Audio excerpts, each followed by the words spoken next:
I'm starting to think I need to put a preface to the scenario St. Mary's Today to explain that once upon a time there were these things called newspapers that people actually wanted to buy hard copies of and counted on them being available at their convenience stores. I know that may seem kind of abstract now. In any case, let's look at the scenario. The night before Election Day, 7 sheriff's deputies dressed in casual clothing went to roughly 40 stores across the county and bought up all the copies of the next day's edition of St. Mary's Today. The sheriff's department has argued that the newspaper's coverage of the sheriff was critical and unfair. In fact, that day's edition had a front-page article critical of the sheriff as well as other candidates. St. Mary's Today acknowledged that its coverage had consistently criticized and belittled the sheriff's performance in the previous term. Indeed, the sheriff had originally demanded editorial space to defend himself in the newspaper, which of course refused. So the sheriff's deputies, hired by the sheriff, tried to keep as many citizens from seeing the damaging criticisms as possible on Election Day. Although the deputies were not in uniform as they canvassed the county, they did carry firearms, and store owners recognized them as law enforcement. Witnesses testified that the officers intimidated some store workers into selling the entire stock of the newspaper, which would ultimately inconvenience their regular customers and potentially hurt the sale of other items throughout the day. So this really happened, including the fact that the sheriff originally demanded editorial space to defend himself in the newspaper. But that's not really the issue of the scenario, because St. Mary's Today refused, and that was the end of it. And that's probably because the sheriff's lawyer told him that there was this thing called Miami Herald v. Tornillo, so there was no way they could force St. Mary's Today to publish a reply.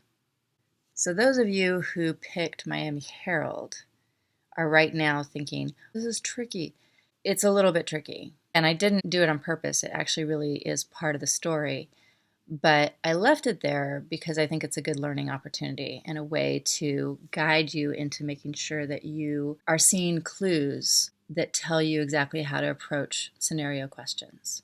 Those clues come in a couple different forms here. First off, when I actually get to the end of the scenario, I say the publisher of St. Mary's Today took the sheriff and his deputies to court, arguing that this action violated the First Amendment. And clearly this action is referring to the deputies buying up the newspapers.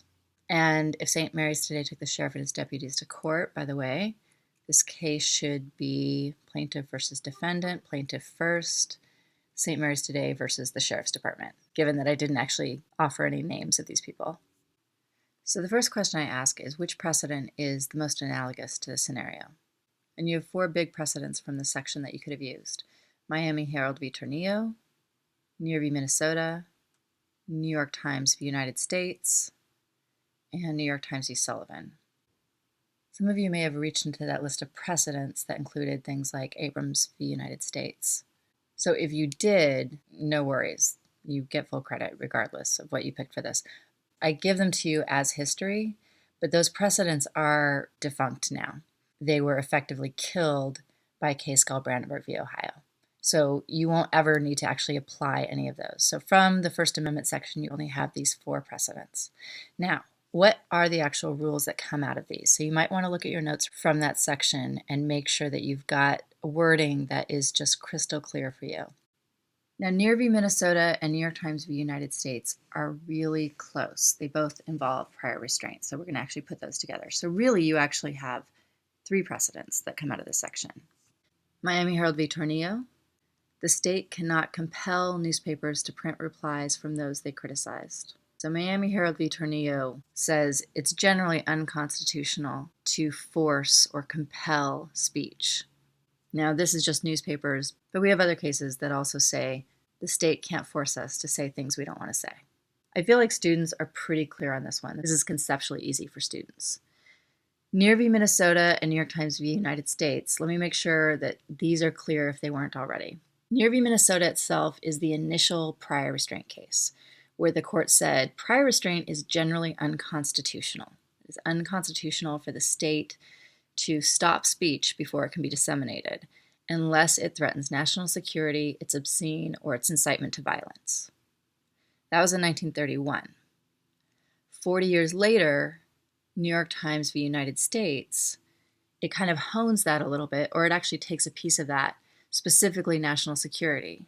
How they feel about the war, whether they're for it or against it, students can or should not do it as an attack on the integrity of government. And by God, I'm going to fight that son of a bitchy paper.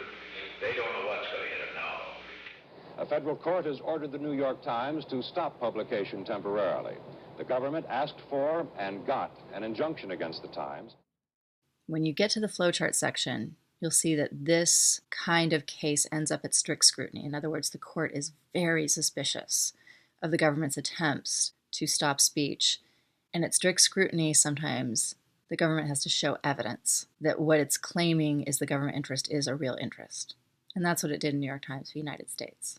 In one of the most important judicial decisions in the history of the country, the Supreme Court today ruled that the New York Times and the Washington Post may continue to publish the secret Pentagon Papers. The ruling was amazingly simple. It was that proving the need for prior censorship is a heavy burden, and the government didn't meet that burden. As far as this class goes, I'm completely fine with you throwing out Neer v. Minnesota or New York Times v. United States whenever you want to evoke prior restraint. They're totally interchangeable. And if we're going to do that, let's actually make it simpler. The state cannot silence its critics. And then make sure you put prior restraint in there. Always mention prior restraint if you mention Neer v. Minnesota or New York Times v. United States. I want you to glom those precedents together with that concept of prior restraint. But I like it worded, the state cannot silence its critics. And notice, the state can't compel newspapers to print replies from those they've criticized. Are you starting to see a pattern here? Finally, New York Times v. Sullivan, state officials will face almost impossible odds when they try to punish their critics by suing for libel.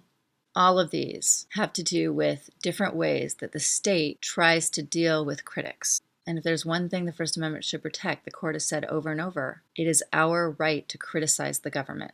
So whenever the government tries to punish us, tries to silence us, or tries to force us to tell its side of the story, it's probably going to be unconstitutional. And these are the 3/4 precedents that tell us that. So in this scenario, if the sheriff had tried to sue for libel, you would use New York Times v. Sullivan. If the sheriff had sued for the right of reply, you would use Miami Herald v. Tornillo. But neither of those things happened. Instead, we had the sheriff's office trying to stop the public from reading criticisms of it. So we're going to apply Neer v. Minnesota. It's really the best answer. And the next question is, should Neer v. Minnesota be applied or distinguished? And at the heart of that question is, were the deputies acting as arms of the state or as private citizens?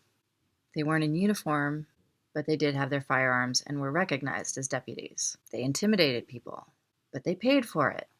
This made it up to Second Circuit, wherever Maryland is. At the trial court, the judge had ruled that they acted as private citizens. So needless to say, no First Amendment issue, which is something I'll spend a lot of time emphasizing in the next section. But at the Second Circuit, they saw the truth of the matter. The heart of the activity was to stop criticism of government officials from being disseminated. At the heart of it, it was the state trying to silence its critics. So I'm going to give this scenario to you again after you've done the flowchart section, and you're going to actually do a flowchart analysis of it. The first question that you ask in the flowchart analysis is there a state action? And that was the real legal question at the heart of this case. If they're acting as private citizens, there's no state action. If they're acting as deputies, if they're acting as arms of the state, then there is a state action, and you keep on going up the flowchart. So when you do this scenario using the flowchart, make sure you say that there is a state action, and then keep on going up.